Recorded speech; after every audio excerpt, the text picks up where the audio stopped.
Isabella Chen stood center stage at Le Meridian, holding Maya Rodriguez's resume for everyone to see. Saturday night rush, every VIP watching. She smiled coldly, then tore the paper in half. The rip cut through the jazz music. She tore again and again. Shredded pieces rained onto Maya's tray. 6 languages cute, but we hired you to carry plates, not have delusions.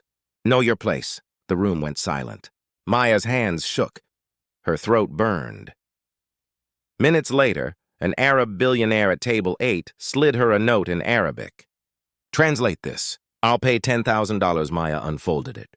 Her blood ran cold. Don't drink. Poison in your glass. The woman they just destroyed in public was now the only one who could save 4 lives. Maya picked up the shredded resume pieces, her hands still shaking. She turned toward the kitchen when she heard it. Arabic, rapid urgent Arabic from table 8. 3 years of Egyptian podcasts on subway rides, 2 more years with Syrian news channels. That was Gulf dialect. 8 men in pristine suits sat at the VIP table. The man at the head was 60s, silver-haired, commanding, Sheikh Hassan al-Rashid. His face was in Forbes, oil billionaire. His security guard spoke fast in Arabic, gesturing at the drinks. The sheikh's face had gone pale. Isabella rushed over, smiled, desperate. Is everything all right, gentlemen? The sheikh spoke in accented English. We need translator. Arab now? Of course. I'll call our service. 2 hours? The guard stood, switching to Arabic. This cannot wait. Maya moved closer, pretending to refill water at the next table. Every word of their Arabic was crystal clear. The guard said someone tampered with their drinks. They'd seen the bartender add something. They needed police, but couldn't explain in English. The sheikh pulled out a notepad, wrote quickly in Arabic script, folded it once, looked up. His eyes found Maya. She froze. Their gazes locked. Miss, quiet but commanding. Come here. Her feet moved before her brain caught up. The sheikh held out the folded paper. Can you bring this to your manager? Maya took it. Her fingers brushed expensive paper. She glanced down. 1 second. Arabic script, clear, urgent, don't drink. Poison in your glass. Her face drained, hands trembling. The sheikh watched her reaction, eyes narrowed. You can read it. Not a question. Maya nodded barely. The sheikh leaned forward, voice dropped. Translate this and I'll pay you $10,000 right now. He paused. Lives depend on it. Do you trust your talent? Maya's voice came out steady, stronger than she felt. It says, don't drink poison in your glass. The words hung in the air for 1 frozen second, then chaos. The sheikh's hand shot out, shoving his wine glass away. It tipped, spilling Bordeaux across white linen like blood. His 3 companions jerked back from the table. The sheikh ignored Isabella. His eyes locked on Maya. He spoke in Arabic. Rapid fire. Where did you learn? Maya answered in Arabic without thinking. I taught myself. His eyebrows shot up. He switched to French. How many languages do you speak? She responded in French. 6. He tried Russian next. 1 word. Impressive. Maya understood. She smiled slightly, nodded. The sheikh sat back. Something like respect crossed his face. He pulled out his phone, already dialing. I need police now. Then to Maya in English. You stay. I need you to translate for them. Isabella's face had gone from confused to red. Maya, return to your duties. I'll handle— No. The sheikh's voice cut like a blade. She stays. She just saved 4 lives. She's just a waitress. She's a polyglot who works as a waitress. The sheikh's tone was ice. There's a difference. A very important difference. Detective Morrison arrived first. White, 40s, 20 years on the force. He pulled out a recorder. You're the translator? Isabella cut in. We have a professional service. She is professional. The sheikh's voice was granite. Morrison nodded, clicked the recorder on. The security guard spoke Arabic, fast, detailed. Maya translated. At 8:43 p.m., he observed bartender Carlos Mendez approach the drink station. Mendez removed a small vial, clear liquid, added 5 drops to each of 4 wine glasses prepared for this table. Morrison wrote fast. How's he certain it was poison? Maya asked in Arabic, translated. Executive protection training. He recognized furtive movements, checking surroundings, deliberate contamination indicators. Morrison looked impressed. Your Arabic is excellent. Where'd you study? Maya felt that familiar tightness. Brooklyn Public Library? Silence. Self-taught? Yes. The sheikh pulled out his wallet, thick leather, expensive. He counted out bills. 10,000 in hundreds. He placed the stack on the table in front of Maya. You earned this. His voice was firm. Take it. Maya stared at the money. More than she made in 4 months, sitting there like it was nothing. Her hand shook as she picked it up. 8 years ago, she was riding the F train at midnight, earbuds in, listening to her first Arabic lesson. She was 20, working double shifts at a diner, studying linguistics at community college. Her mother had died that year. Breast cancer, no insurance, mountains of debt. She remembered standing at the funeral, listening to her mother's friends speak. Half of them didn't speak English well. She'd had to translate the eulogy 3 times. Spanish, Tagalog, Creole. That's when she understood. Languages weren't just communication. They were dignity. They were being seen, being heard, being human. Carlos Mendez stood behind the bar, handcuffed, his face pale. Morrison gestured to Maya. Ask him why. Maya stepped forward, spoke in Spanish. Carlos looked at her, really looked. Saw a black waitress speaking perfect Spanish. His face crumpled and he started talking. The words poured out in Spanish.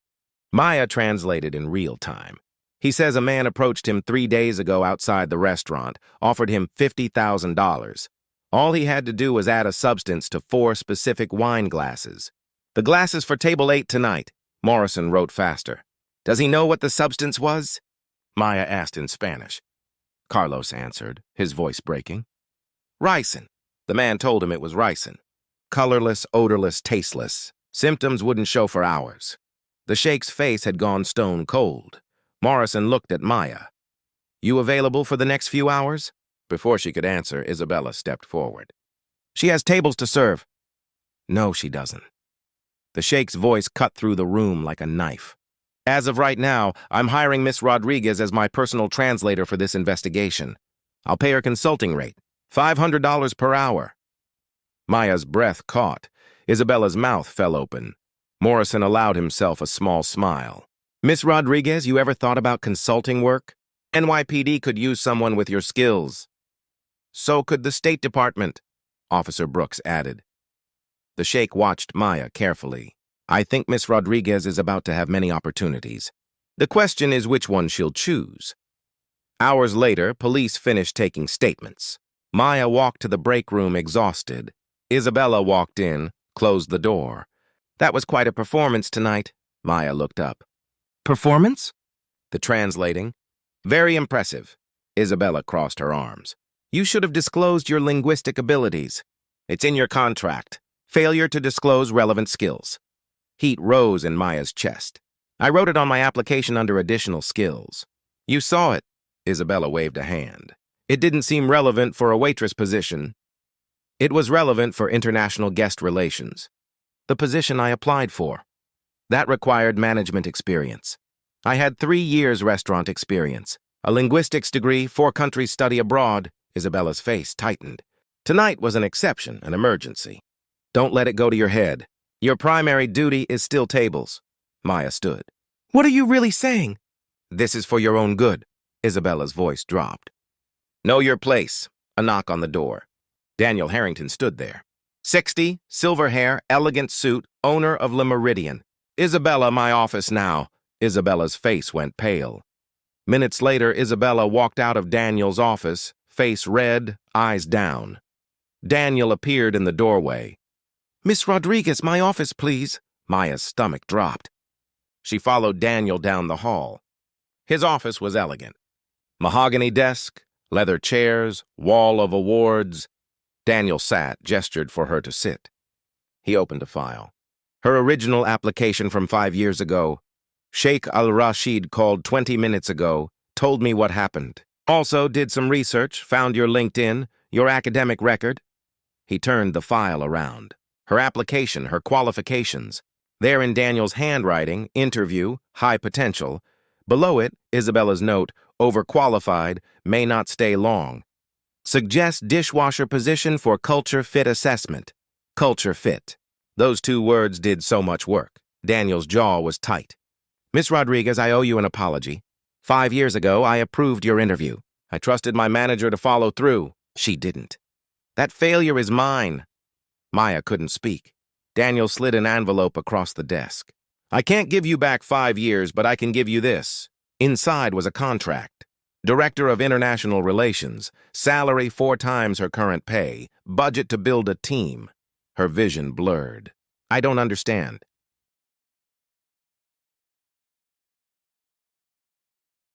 You're not charity, Maya. Daniel's voice was firm. You're the most qualified person I have. My father was a diplomat. He taught me something. The best leaders don't create followers. They reveal leaders who are always there. He stood, extended his hand. You were always a leader. You just needed a stage. Now I'm asking you, who will you reveal next? 2 weeks later, Maya stood in her new office. Small but hers, a nameplate on the door. Maya Rodriguez, International Guest Relations. She touched it every time she walked past just to make sure it was real. Her first test came that evening. The French ambassador and his wife arrived for dinner. Isabella, now her colleague instead of her boss, tried greeting them in broken French. Maya stepped forward, spoke in perfect Parisian French, welcomed them, explained the menu. The ambassador's wife's face transformed. Finally, someone who speaks properly. The dinner was flawless. The ambassador wrote a commendation letter to Daniel, mentioned Maya by name. Days later, 6 CEOs from Shanghai arrived. None spoke English well. Their translator had missed the flight. Maya met them in the lobby, greeted them in Mandarin. One CEO pulled Maya aside, spoke in Mandarin. Your accent is excellent. Where did you study? Self-taught podcasts and apps. The CEO's eyes widened. Remarkable. That's university-level fluency. The delegation signed a $200,000 catering contract, the biggest deal the restaurant had seen in 2 years. The real test came on a Friday night. A Russian guest, Dmitry Volkov, started shouting, angry about his food, threatening to sue. Staff panicked. Maya walked over, calm, steady, spoke to him in Russian. He stopped mid-sentence, stared at her. She kept talking, gentle, asked what was really wrong. His face crumpled. He answered in Russian. It wasn't about the food. His son had been in a car accident. He'd just gotten the call. Maya called a taxi, arranged for a Russian-speaking driver to take him to the hospital, walked him to the car, held his hand for just a moment. He looked at her, spoke in Russian. Thank you. You saw me. Those words hit different. Maya had been invisible for so long. Now she was helping others be seen. She walked back through the dining room past table 8. A new server was there. Young, black, nervous. The server caught Maya's eye, looked afraid like she didn't belong. Maya smiled, nodded. A small gesture that said, "You belong here too." The server's shoulders relaxed. She smiled back. That's when Maya understood what Daniel meant about revealing leaders. It wasn't just about her anymore. Talent is everywhere. That's what people don't understand. It's not rare. It's not special. Talent is universal, but opportunity is not. 1 month later, Daniel called a full staff meeting. All 12 restaurants, managers, chefs, servers. Maya sat in the back, unsure why she'd been summoned. I want to talk about failure, Daniel began. The room went quiet. 5 years ago, a woman applied here. Linguistics degree, 6 languages, 4 countries study abroad. She applied for international guest relations. Maya's heart pounded. I approved her interview, wrote, high potential. Then I trusted management to follow through. They didn't. They hired her as a dishwasher. Told her to work her way up. Uncomfortable shifting. People glanced around. She washed dishes 3 years. Served tables 2 more. Had talent we needed. Spoke languages our clients spoke. We made her invisible. Daniel paused. 5 years wasted. Not because she wasn't good enough. Because someone decided she didn't look like qualified. He gestured to Maya. Stand up. Her legs felt weak. She stood. This is Maya Rodriguez. 4 weeks ago, she prevented an assassination, saved 4 lives, translated between 3 languages. Since then, she's generated more international revenue than we've seen in 2 years. Silence. Everyone staring. As of today, Maya is Director of International Relations for all 12 locations. She'll build a team, train staff, create protocols. Daniel looked at her. Come here. She walked forward, legs shaking. Daniel pulled out a new nameplate, larger engraved brass. Maya Rodriguez, Director of International Relations. He handed it to her. Heavy, real. You earned this twice, Daniel said quietly. Once in school, once in life, then louder. I'm telling this story because I want you to look around. Really look at people washing dishes, bussing tables, working overnight. Ask yourself, what don't I know about them? He turned to Maya. My father taught me something. The best leaders don't create followers. They reveal leaders who were always there. His voice softened. You were always a leader. You just needed someone to open the door. Now I'm asking, who will you reveal next? 3 heartbeats of silence. Then someone clapped. One person, then another, then everyone. 70 people standing applauding. After the meeting, staff approached, shook hands. One dishwasher waited until everyone left. Rosa, older woman, tired eyes. She spoke Spanish. I have an MBA from the Philippines. Not recognized here. Maya's throat tightened. Rosa continued. 30 years I've cleaned. My daughter thinks this is all I can do. I want her to see me use my brain, not just my hands. Maya took Rosa's hand. What languages do you speak? English, Spanish, Tagalog, Portuguese. Come to my office tomorrow. I'm hiring. Rosa's eyes filled. Maya understood now. This wasn't about her anymore. It was about everyone who'd been invisible. The sheikh called that night. I saw the announcement. Ready for the next step? What next step? Building something bigger. Come to my office tomorrow. Bring your ideas. 6 months later, everything changed again. Daniel had renamed the flagship restaurant. Le Meridian was now the Polyglot, a celebration of languages and cultures. Tonight was the grand reopening. 300 guests, diplomats, CEOs, media. Maya stood in the center of it all. Director of International Relations, black dress, simple, professional, a team of 8 behind her. Hours before doors opened, her phone rang. The sheikh's assistant. The sheikh will be attending tonight. He's bringing 20 guests. Royal family from Saudi Arabia. Diplomatic delegation from UAE. 30 minutes later, another call. 15 executives from Tokyo. Their dinner reservation was tonight. Minutes after that. 8 German bankers. They need kosher options. 3 last-minute guests. 3 different dietary restrictions. 4 languages. Isabella appeared in the doorway. She was regional manager now. This is a disaster. You should postpone. No. Maya's voice was steady. We promised everyone a seat at the table. We deliver. Maya turned to her team, started delegating. Aisha, you take the sheikh's party. Kyle, Tokyo executives are yours. Levi, German bankers coordinate kosher with the kitchen. They scattered. Moving fast, confident. And minutes before guests arrived, the UAE diplomat demanded a specific seat, but it was occupied by the Tokyo CEO. No clear solution. Maya approached the sheikh privately. Spoken Arabic suggested the ambassador's seat instead. Explained it offered a view of both dining rooms and the kitchen. The sheikh looked impressed. You've studied our protocol. I study everyone, Your Excellency, because everyone deserves respect. He accepted graciously. Doors opened. 300 guests flooded in. Maya stood in the center, earpiece in, coordinating 8 team members. She spoke Arabic to the sheikh's party, Japanese to Tokyo, German to the bankers, Spanish to kitchen staff. 4 languages flowing like water. Then Daniel asked her to speak. Impromptu, no preparation. Maya took the stage. No notes, just truth. Welcome to the Polyglot. Her voice was steady. This restaurant celebrates one truth. We are all fluent in the language of humanity. She switched to Arabic. Hospitality is not words. It is heart, then Japanese. Omotenashi is spirit, then German. Respect is universal, back to English. Tonight we prove something. When we listen, really listen. There's no such thing as a language barrier. Only bridges waiting to be built, silence. Then one person stood. The sheikh. Slow clap. Then everyone, 300 people on their feet applauding. After the speech, the sheikh pulled Maya aside. That night 6 months ago, I tested you. I wanted to see if you'd speak up when you had no power. Maya listened. You did. Now you have power, but you haven't changed. You still see people. He handed her an envelope. Inside a check, $100,000. For your scholarship fund. The one you're going to start. Maya's breath caught. Train 100 people like you, people with talent and no door. I'll fund the first year.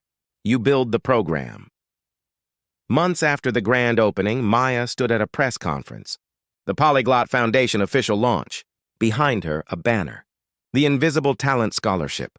We're offering full scholarships to 100 people per year. Maya's voice was steady. Food service workers, janitors, drivers, anyone with hidden skills and systemic barriers. No traditional credentials required, just talent and obstacles.